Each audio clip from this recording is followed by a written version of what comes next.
everybody. I would like to welcome everyone and thank you so much for braving the cold and coming out this morning for this Making Sense of the Hoffman Report. On behalf of the Durner Advocacy Committee, I would like to welcome you. My name is Mary Minges, and also on the committee is Erica Tanny, Anna Gerganitsa, Laura Schifrin, and Dennis Higgins. And we're really grateful that you're here today, and we also want to send a thank you to our panelists who we are going to introduce to you after this presentation. Before the panelists begin, we'll give a longer introduction to each of them and let you know more about them. If you have a question today during the presentation of the Hoffman Report, we're going to ask that you just hold it. That's not what I meant to say. I'm sorry, I skipped. What I wanted to say to you was, forget that announcement. Before we get started, I want to make a couple announcements. That's not the one I want to make. What I want to make is that we're video recording this event. So if you don't want to be on the video recorder, you can sit over here. Actually, I think back there you're just fine. But if you have a question later on and you don't want to be video recorded, when you raise your hand, just give us a little, I want to write my question down sign. That's this. And we'll hand you a pad and a pencil and we'll read your question for you so that you won't be videotaped. But if you do ask a question and you are on video, we have a consent form that we'd like you to sign. So just be sure and connect with one of the committee members before you leave to sign that form. Is there anything else before we get started? So the beginning of the day, it's just going to be the committee. We're going to share with you a brief overview of the Hoffman Report, and then we'll have just a quick break and we'll introduce the panelists and get started on the discussion. So with that, I will hand this over to Laura.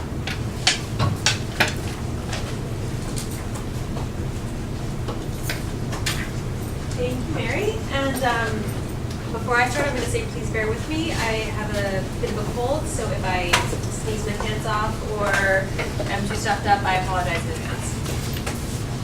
So as Mary said, we're going to start by giving just an overview of the findings of the Hoffman Report so that everyone in the room has a basic common language and a basic common knowledge of why the report was commissioned, what the report found.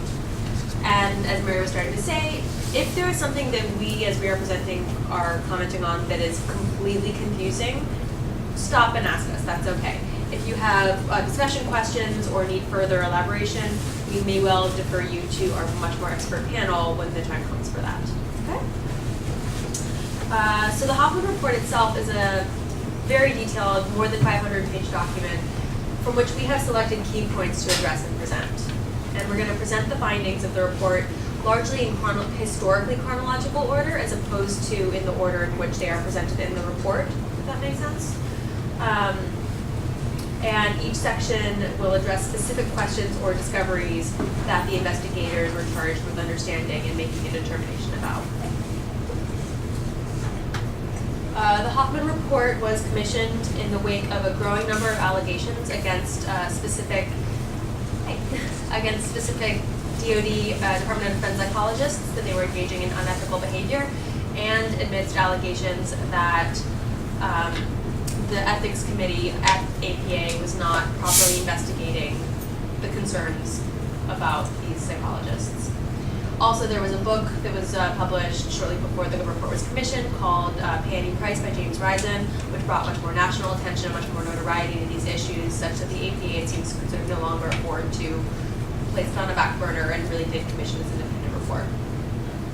And APA commissioned the law firm of Sidley Austin as an independent investigator, gave them access to APA files and to then current APA staff, and APA told their own staff to be as forthcoming and available and transparent with the investigators as possible. The Hoffman Report, when we talk about Sidley, we mean the law firm of Sidley Austin did the investigation. So Sidley says in the report that current APA employees who they spoke to were in fact really available, transparent, and forthcoming, and that either past APA employees or people they interviewed who were either DoD employees or otherwise connected to these questions were available and transparent in varying degrees. the reason it's called the Hoffman Report is because a lawyer named David Hoffman, who worked in Sidley, wrote the report. So those are some initial things. Okay, so I don't know if maybe somebody can help us out. We're going to start with some definitions and some names that are going to come up over and over again. If someone who is a little bit more familiar could let me know. Stephen? Beneke. It is Beneke? Benke. Benke? Cool. So we've been having some debate about that. So Stephen Benke worked as the ethics director for APA during the time that is under investigation. The time of he worked at APA during the. Can we start over? As I said, I have a cold and fuzzy headed. So he was the ethics director at APA during the time it was being investigated by the Hoffman Report. He worked closely with Morgan Banks, who was not a chief psychologist, but an important psychologist at the Department of Defense, also during the time under investigation by the Hoffman Report. When we say DOD, we mean Department of Defense. When we talk about PENS, we're referring to the Presidential Task Force on Ethics and National Security, who was tasked with exploring the role of psychologists in national security related investigations, and this was a task force that occurred in 2005. So one of the first tasks that Sidley was looking into, one of the first things they were tasked with understanding, was whether the 2002 revision to the ethics code set the stage for what is known as the Nuremberg defense to be used by DoD psychologists. As some brief background, when we talk about the Nuremberg defense, what we're really referring to in its more technical term would be the superior orders defense, which is a legal defense used by people who are, for whatever reason, under investigation, and it allows them to say, it's not my fault that I did this thing that may or may not have been legal. I had superior orders and that I had to follow those, so I'm not legally responsible. It's called the Nuremberg defense because, I'm sure most of you know, it was used quite often during the Nuremberg trials after World War II by lower level Nazis. So the question Sidley was asking was, did the 2002 revision to the ethics code explicitly leave room for the Nuremberg defense or not? So the reason the 2002 ethics code was revised at the time that it was actually a revision of the 1992 ethics code. And there's a host of reasons why the code was under revision or up for revision. We're only going to focus on the ones that are applicable to the questions being investigated by Sidley in the Hoffman Report. And some specific specific concerns that the ethics committee had, or the APA had at the time, were they were coming from who I'm going to refer to as public service psychologists. So these are people in corrections, in forensics, and in the military, people working for these divisions in various roles, who were concerned that they may be presented with ethical and legal dilemmas that perhaps their employers, again, whether it's the corrections department or the military or whoever, might be asking them to do things that they weren't sure if they should defer to the law and to their superiors or to the APA ethics code. So APA wanted to provide them with a better framework for understanding how to navigate those questions. So in doing that, they revised a couple. So that's a part of the reason for the revisions that are sort of most concerning to us at the time. So a couple of pieces of the code that were revised. We talk about Standard 102, which was on the previous slide. Standard 102 was revised such that for these public service clinicians, when they were charged with either following the law or their ethical obligations, it told that this is this piece that did open up room for the Nuremberg defense. And what it changed was a definition of law for clinical psychologists in these capacities. And it now stated that a law was a law, regulation, or other governing legal authority, including a military authority. So when a DoD psychologist was tasked with doing something by their superior officers in DoD, the 2002 ethics code said, okay, try to change the culture in which you're working, try and, make them understand that this is not ethical behavior. If that fails, then APA is not going to hold you responsible and you can follow these superior orders. That's my understanding in any event of what Standard 102 allowed for. So, during Sidley's investigation, what they found was that people on the ethics committee task force that was revising the ethics code that then became the 2002 ethics code.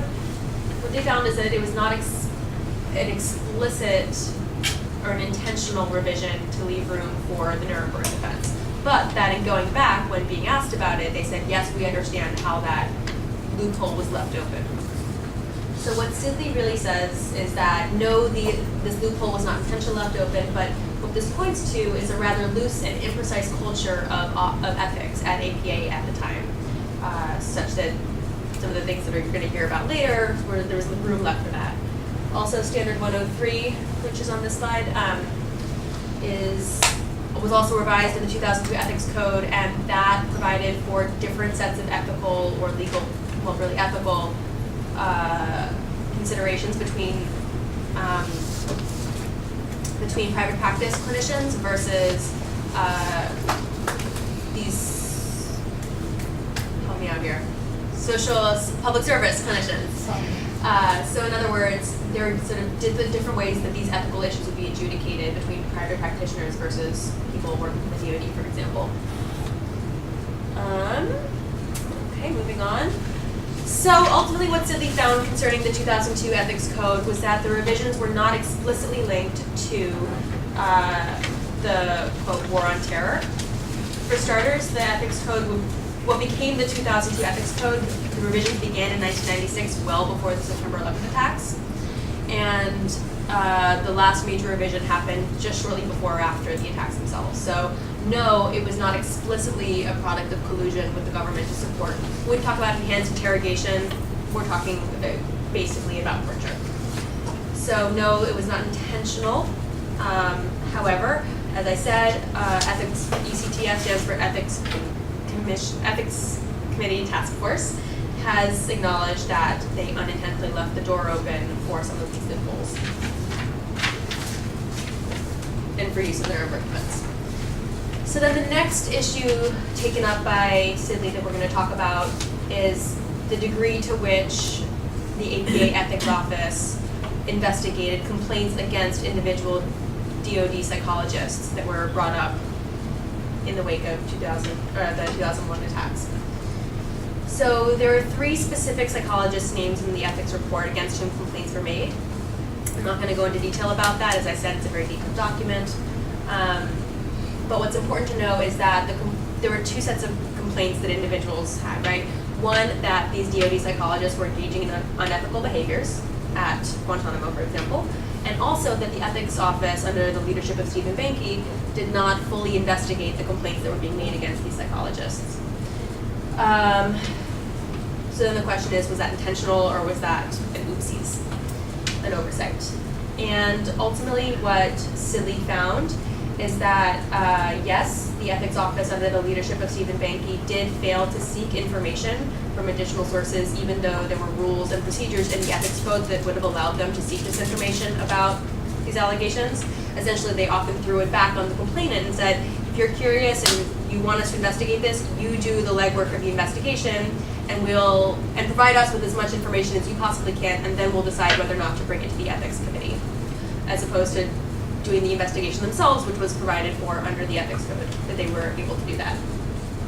The ethics committee claimed that the code itself was too vague to determine which kinds of actions that may have been taken in enhanced interrogations were in fact unethical. It did not specify whether sleep deprivation, the withholding of food, isolation, things like that were in fact unethical. They are potentially unethical, but because it was not explicitly stated in the code, the ethics office said we can't explicitly say yes or no as to whether these are ethical violations that these psychologists are committing.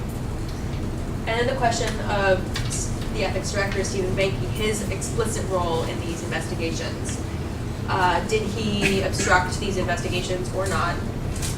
And Sidley found that, yes, he was resistant to investigating allegations of unethical behavior by DoD psychologists.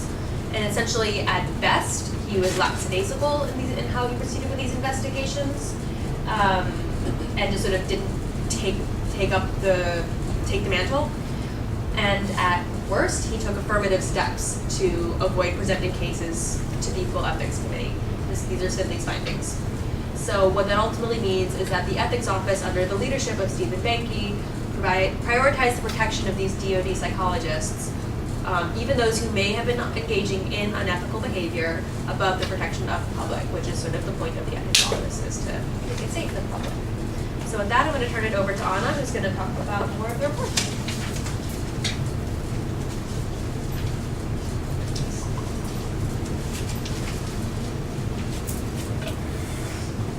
So Laura left off with protection of the public, and my first point also relates to this because under the Geneva Convention, all prisoners of war are entitled to certain protections, but there was a change to the way the common rule, which is the rule that governs federal policy relating to research, was codified by certain institutions that allowed for these protections to sort of be taken away. And the way this was done was by languaging certain things in a way. For instance, the Welfare Directive specified that the involvement of prisoners of war as human subjects of research is prohibited. However, the detainees at Guantanamo were not considered prisoners of war. They were considered unlawful combatants. So these protections did not apply to them because of this. And the critics have alleged that the statement demonstrates that the DoD intended to exclude Guantanamo detainees from the class of people that were enveloped by the protection that all humans are entitled to. There is no evidence that this was done intentionally, but it also was something that left another loophole. And it's important to note here that a lot of the enhanced interrogations had a sort of a feel of research to them. The physiological measurements were taken after or during these interrogations. And here I'm going to talk about the Board of Directors, the APA's Board of Directors' response to the initial response to the 9/11. What happened here was that several directors came together and formed a subcommittee, which was called the Psychologist Response to Terrorism. And it was aimed to provide sort of psychological services to the people that were affected by it. But this subcommittee also was divided into three separate parts, directorates. There was a science directorate, the practice directorate, and the education directorate. And the science directorate was the sort of the body that became the most active in reaching out to the government agencies, such as the CIA, Department of Homeland Security, and the FBI. There were a lot of interactions between particularly the CIA psychologists and the APA staff during the time period between 2001 and 2004. And a lot of these interactions seem to sort of be limited to putting together a number of conferences where sort of government psychologists could come in contact with the APA psychologists and the academia. I'm going to talk about the key figure who stood behind the enhanced interrogation. I'm going to derail a little bit because this gives some context. So James Mitchell and Stephen Jessen were the two people that were sort of the masterminds of enhanced interrogation techniques. They were the people who sought to apply the learned helplessness theory of Martin Seligman to the SEER training, which was the training that was used to train American soldiers that could be captured by the enemy to resist their interrogations. So what Mitchell did was to take this training and apply this learned helplessness theory to enhance it, and then use it to break down the resistance of the detainees at the Guantanamo.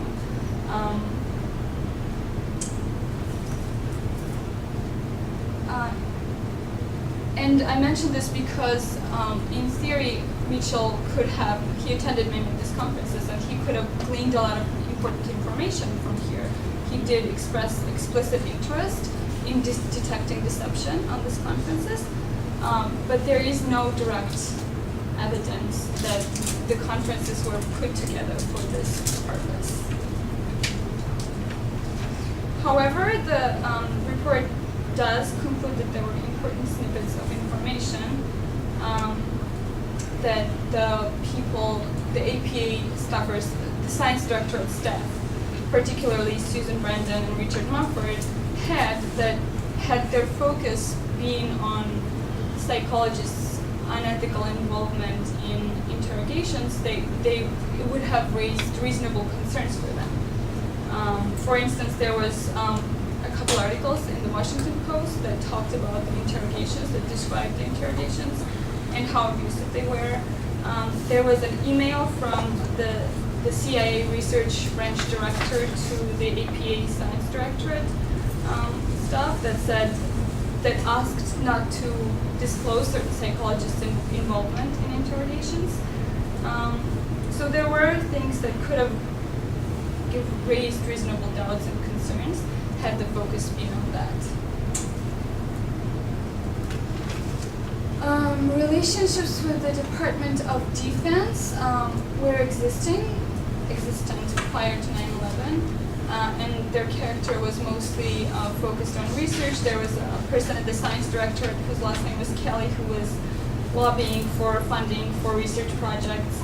And after 9/11, this relationship continued, but with more emphasis on behavioral science research projects, specifically related to counterterrorism efforts.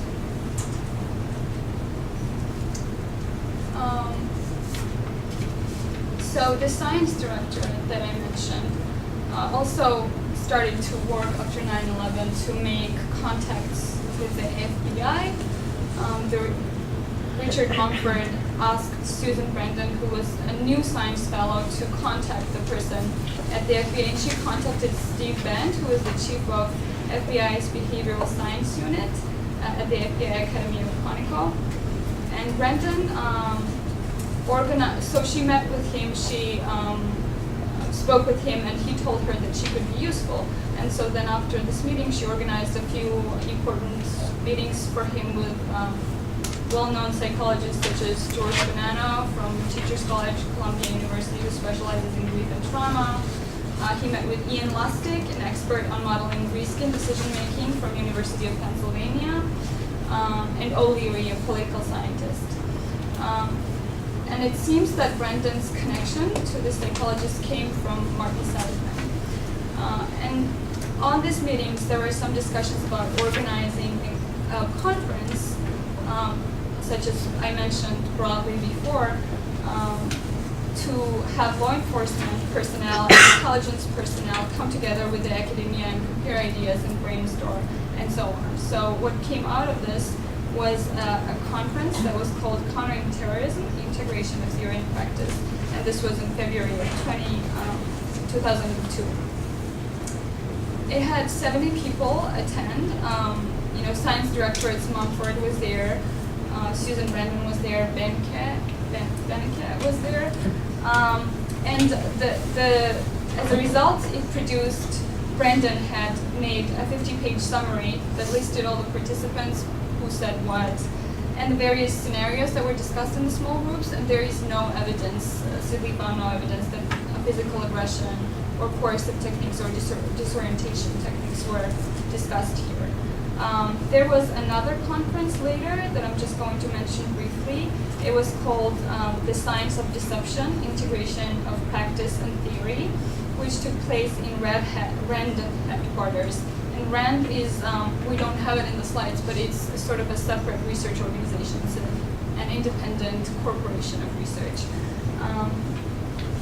And here there were people from the FBI, the Sears psychologists, Brandon, Mumford, and academics.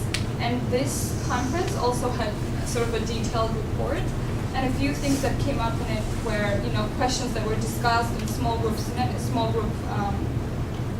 discussions were what pharmacological agents are known to affect apparent truth-telling behaviors, and sensory overloads on the maintenance of deceptive behavior.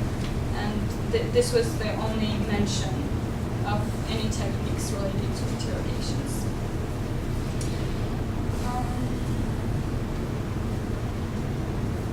So although it's not clear how Hubbard met with the science director and stuff, Hubbard was the person who was the head of the research and analysis unit at the CIA. And he was connected to APA through the organization that was called the Professional Standards Advisory Committee.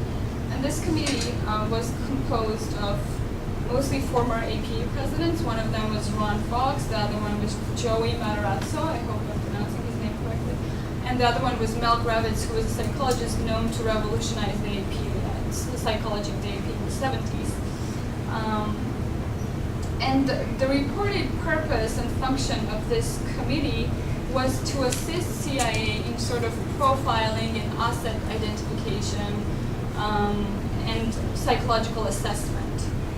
However, there is evidence that Mitchell attended many of the meetings that this committee had, and he wrote papers for them. Hubbard, so the CIA part of the committee, denies that Mitchell was involved, but both Matarazzo and Fox have confirmed that Mitchell was involved.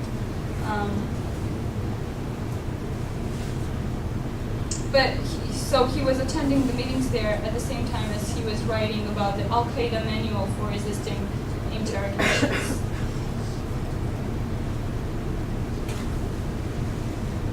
So, while there is no direct evidence, there is some testimony that he was seriously involved with the CIA.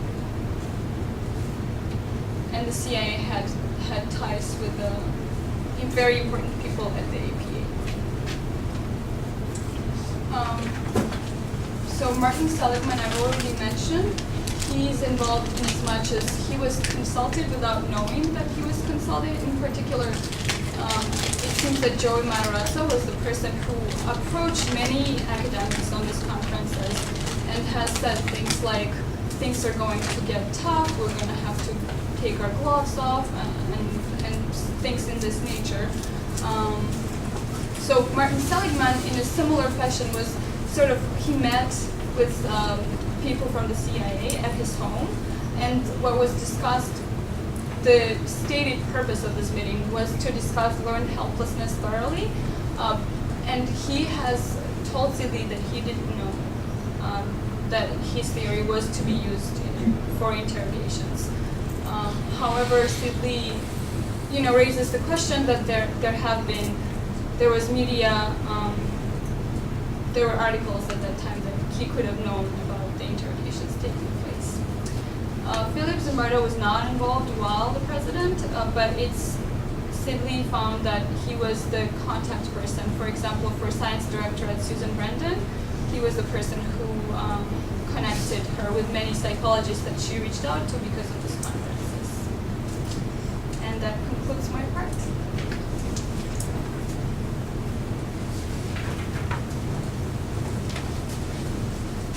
So I'm just going to continue what Anna was discussing.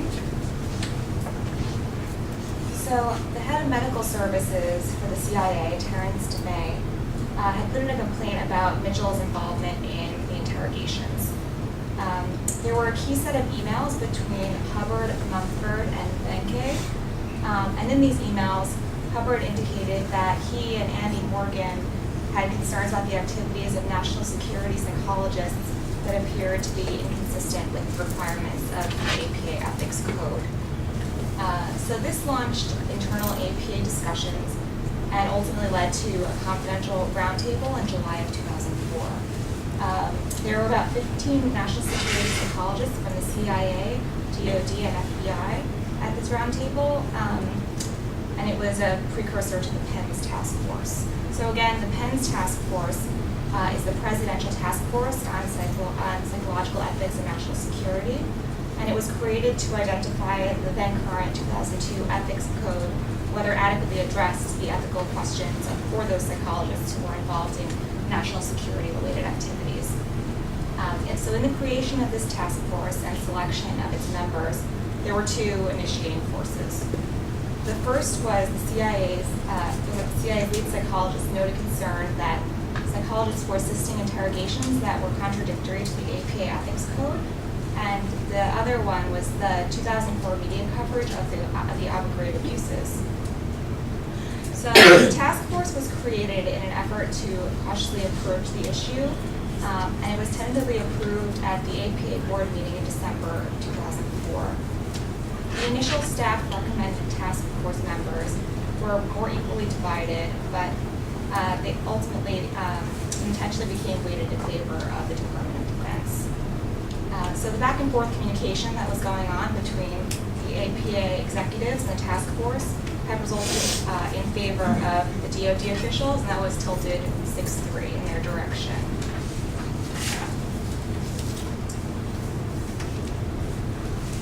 So there was a motive to please the Department of Defense here.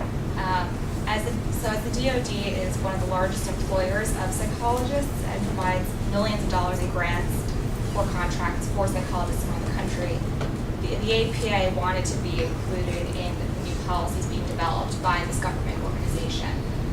The APA also wanted to maintain its relationship with the DoD to foster good public relations and expand the profession of psychology.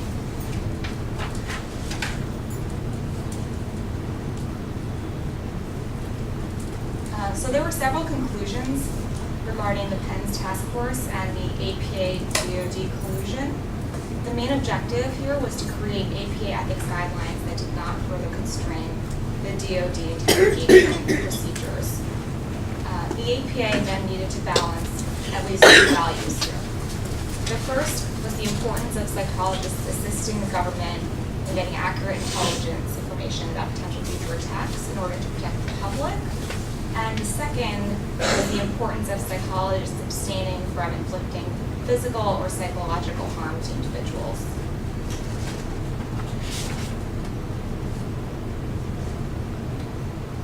So discussion before the meeting. So this section of the report outlines some conclusions regarding the implications of what the PENS task force was and what played out due to the collusion between the APA and DoD officials. So a task force listserv for members and key APA officials was established in April of 2005. Behind the scenes communications do show that Benkei was actively managing the direction of the discussions on the listserv, in part by drafting the emails. Benkei also wrote virtually all of the task force chair, Moorhead Slaughter's, emails to this listserv. Banks and Benkei then collaborated about the eventual content of the task force's report. And following this, the proposed framework for the task force was presented by Banks on the listserv, and then it was recommended by Benkei as a good framework to follow. So you can see here how this collaboration was occurring.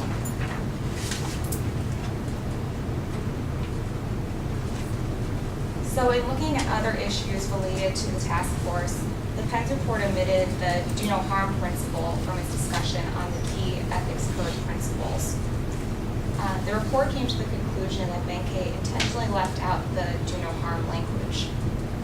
And the PENS report had also allowed access to medical records with the understanding that psychologists should not make improper use of these records.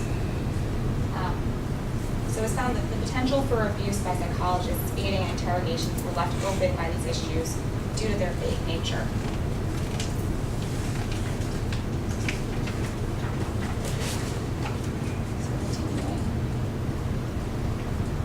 So an emergency was declared by the board of directors, and their report was adopted as APA policy. There was a specific motivation here, you can see, which was the desire of the APA to craft a PR message and gain favor with the Department of Defense. The Department of Defense had previously stated that it wanted a prompt release of the report, which led to the dissemination of misleading information, misleading public statements, which described the report as a strong anti-torture and pro-human rights document.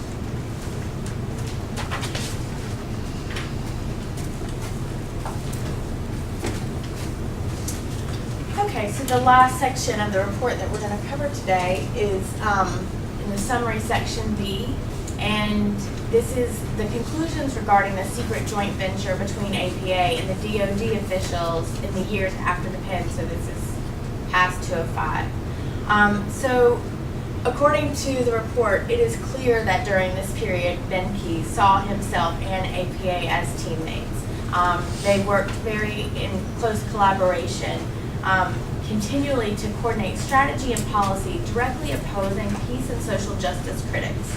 APA's message was shaped in a way that really suited the military's needs. All of the language for interviews that Benke participated in, statements that APA made and he made, and positions of APA first went through the Department of Defense. It was really, Sidley really found that the two of them worked together, and there were some others implicated also that were really looking to make sure that the stance of APA and what DoD had to say were mutually reinforcing. That this was a joint venture between the two organizations, or at least these individuals in the organizations, to facilitate psychologist participation in the military to the maximum extent possible. They were very strategic in the 3 years following the Penn's report to present in this way. And the problem with this is that it compromised APA's independence and removed the ethical check that APA had as a professional organization it was supposed to provide. So I said all that, so I'm going to go here. So some of the other places where we see this collusion between the two is Beneke participating in training programs at the U.S. Training Center in Sierra Vista. And these were not something that the APA was publicly known. As a matter of fact, when directly asked, Beneke says, "I've not mentioned it to the board. After my last meeting with the board, I expected it would receive the board's full support. I have informed my APA supervisors naturally, but given how hot things are at the moment, discretion may be a better part of valor for the time being, at least in terms of the broader APA community." So there was definite intentional working to keep his contribution to the training of these military psychologists not open to the broader APA. And in the annual report, the listings were actually workshops in Sierra Vista, Arizona. And then later, it did finally say workshops on ethics training for military psychologists, but it never listed that these trainings were actually happening at the fort. There were also several trips to Guantanamo. Two APA presidents went to visit Guantanamo for, I'm not Kuchar? Sorry, Kuchar. There was not evidence saying that there was reason for his true purpose, but it does point to the direction that it was a public relations effort with the DoD. And this was also true for Levitt's trip to Guantanamo. Levant. Thank you. He says that he was going to look into the forced feeding program. There was some detainees who were protesting through starvation, and they were force feeding them. And there's no indication that he ever interacted with the detainees or observed a force feeding during that visit. Both presidents were very well prepped before they went, just to make sure that the topics were, and the language that they used to discuss anything pertinent stayed on this agreed upon level of communication. Staying on message with each other and in subsequent media visits. The images brought back were provided for, there was a presentation to APA of his visit, and it was, images were provided from the DoD, and it was a very uncritical presentation of what was going on at Guantanamo Bay. It was just talking about the positive yield, what the yield from the interrogations was providing, and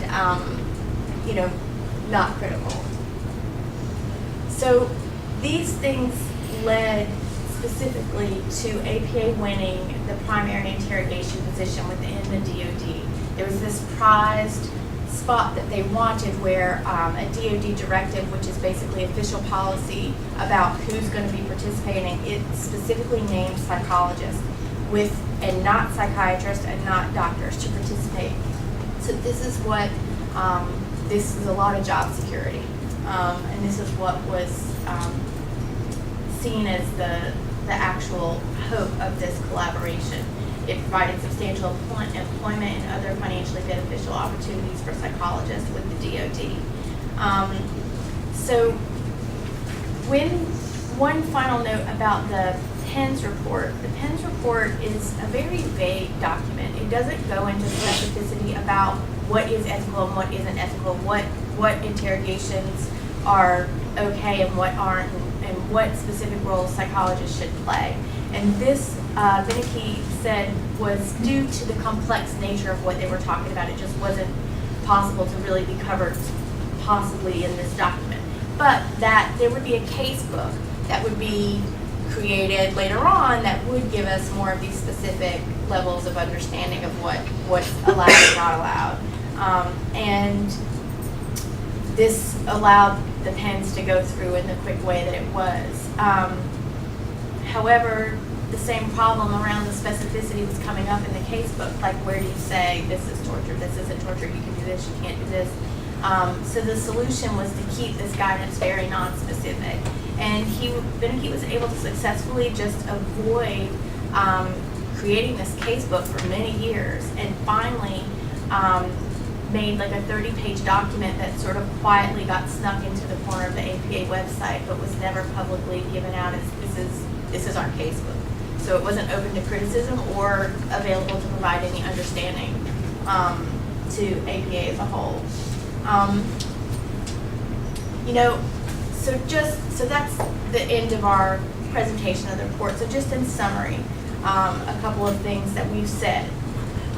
So Sidley found that key APA officials, principally the APA ethics director, colluded with important DoD officials to have APA issue loose, high-level ethical guidelines that did not constrain the DoD. There was a motive to do this to curry favor with the DoD, and there is evidence for a pattern of secret collaboration